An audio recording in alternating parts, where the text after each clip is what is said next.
For the 75th anniversary of the Royal Air Force in 1993, the Royal International Air Tattoo Military Air Show presented a spectacle with over 200 aircraft from all over the world. Amidst the celebration in Gloucestershire, England, two Russian MiG-29s collided as they attempted a crossover trick, slicing one of the jets in half.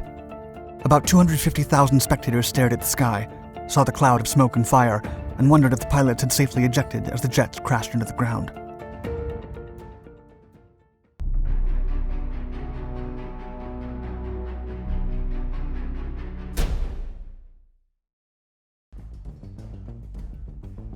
A Soviet jet with great potential. The Mikoyan MiG-29, known to NATO as Fulcrum, is a twin-engine fighter jet designed by the Soviet Union during the Cold War. Developed as an air superiority fighter during the early 1970s, the MiG-29 was built alongside the Sukhoi Su-27 to counter famous American fighters like the F-15 Eagle and the F-16 Fighting Falcon. The Fulcrum entered service with the Soviet Air Forces in 1982. After the dissolution of the Union in December 1991, armies worldwide continued to use it in a variety of roles. More than 30 nations have either operated or still use the jet. The Fulcrum is a prized asset in many military forces, even though it possesses a deplorable combat record. Even though a MiG-29 is aerodynamically first-rate, it is also a reflection of its Soviet doctrine and limitations. It does not feature modern pilot displays and controls, and its sensors are subpar compared to Western aircraft of the time. Because Soviet pilots were usually directed by ground controllers, their visibility and situation awareness were not high priorities. Another major limitation of the MiG-29 is its limited flying range. It has a capacity for fewer than 900 miles on internal fuel and cannot be refueled while in flight. Finally, the MiG fighter models weren't built to work for a long time. A standard American aircraft of the era would have a flight life of 6,000 hours, while the MiG-29 only worked for about 2,500. A dangerous loop.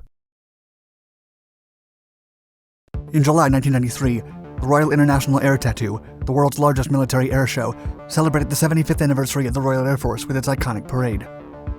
Over 200 aircraft from around the world took part in flying displays, including the Grumman F-14 Tomcat, McDonnell Douglas F-4F Phantom II, Lockheed C-130 Hercules, and a de Havilland Mosquito. A pair of Fulcrums were included in the group. At around 3 p.m., the MiG-29s, part of the Russian Flight Research Institute, departed in close formation to commence their flight display. The weather conditions were overcast, and the crowd cheered excitedly as the iconic jets took off to execute their maneuvers. The exhibition went smoothly until the final trick, which consisted of a simultaneous loop, forming a long line astern before braking to land. The leading jet pulled up first and carried out a standard loop. The MiG-29 entered a cloud at the top, but when the second pilot followed, he performed a tighter loop and experienced difficulties in the cloud. At that moment, the pilots lost visual contact with each other. The leader was flying lower than initially planned and not far enough from the second jet.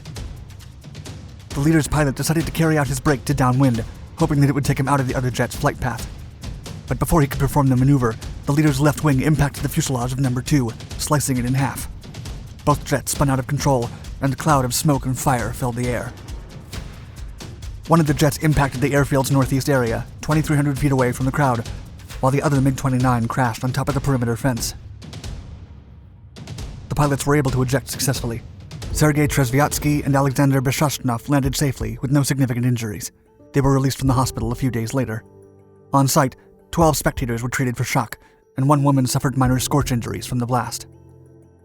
After the incident, the Ministry of Defense announced that the Royal International Air Tattoo safety rules would not be evaluated, as no one had gotten seriously injured. A royal investigation. According to the tattoo spokesman, Squadron Leader Harry Burgoyne, this was the first accident in the show's 20-year history. In the late 1980s, authorities had tightened the rules for all European air shows after the Ramstein disaster of 1988, where two jets collided and crashed over 69 spectators during an air show in Germany. The Royal Air Force did investigate the incident with the Fulcrums. After interviewing the pilots, they learned that the aircraft collided because the lead pilot aborted the maneuver when he lost sight of the aircraft. The Royal International Air Tattoo continues to perform to this day, with spectators marveling at military aircraft performing incredible maneuvers in the air.